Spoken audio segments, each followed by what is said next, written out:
Okay, Turt's boss fight. As we already talked about, melee, make sure you're baiting these to the outside of the room. This is as doable as it can be as the fight goes on. As Nama is tanked separately from the other two, this is going to be more difficult to do. But while he's on top of another boss, try to bait to the outside of the room as best we can.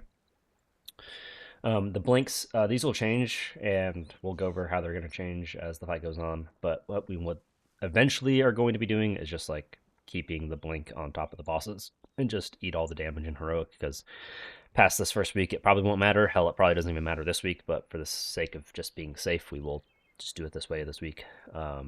Take the blink in the direction the boss is moving, so both of these bosses are going this way. So we'll just blink him forward, and then he can just come back as we start moving Nama towards him as well. So uh,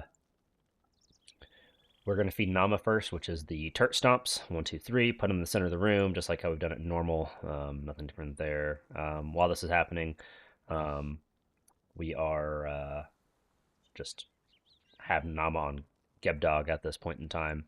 So Iku is just going to keep moving forward like this. Nama will get taped on Gebdog. We'll keep moving Iku this way. And yeah. So we'll do this twice. During this feed of Nama, we're going to be prioritizing him as well. Do that twice. Second bounces will look like this. When the first bounces, or sorry, when the second set of bounces are coming out, the first bounces start disappearing. The area of denial effect that they leave behind start disappearing, so don't worry about them. After the bounces are done, we're going to kank Gebdog and Iku together, and Nama's going to stay behind, and we're just going to follow Nama. These two bosses keep moving forward. Nama's just going to keep following them across. We're going to be hitting Gebdog at this point. And then when we do blinks will go in between both boss sets. Make sure you don't get so close with this blink that you're going to make them immune to damage. So put like 50-yard line between them. That should be fine. Next thing we're going to do is we're going to feed Iku back here. This mechanic is devastating if you do it like this, where you like semi-completely overlap. Essentially, like the ice circle goes on top of the target of the fire circle and vice versa. This will get you guys killed.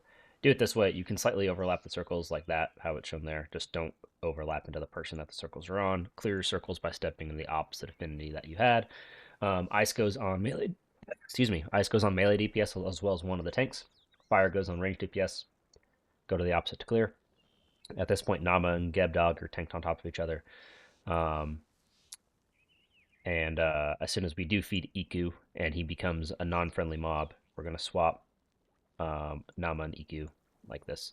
So when this blink happens, the way this will actually work out in theory is Iku's going to blink.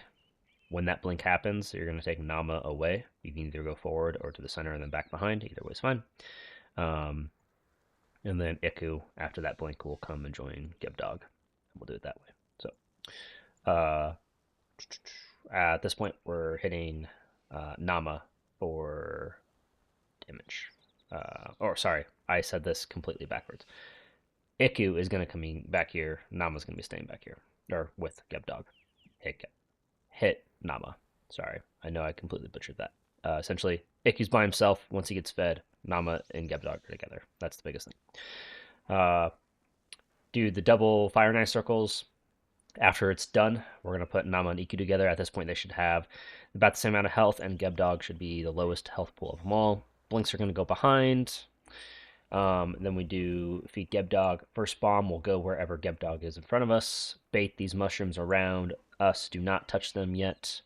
And the way this fight's going to end is first bomb will go off. We'll use these mushrooms. We will get a second spawn of mushrooms before the second bomb comes out. Second bomb just goes all the way next to the open space where bomb 1 went off. So left of bomb 1 as we look at it from this orientation. Same thing. Keep us around these mushrooms. Gebdog, we basically have Gebdog here, and we just stay here. And we just let him circle around the room, and we just wait.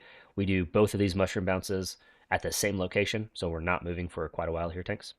And yeah, that is it. That's the entire fight. I know I completely fucking butchered this spot, so we will go over this if we need to in rate. Thanks, guys.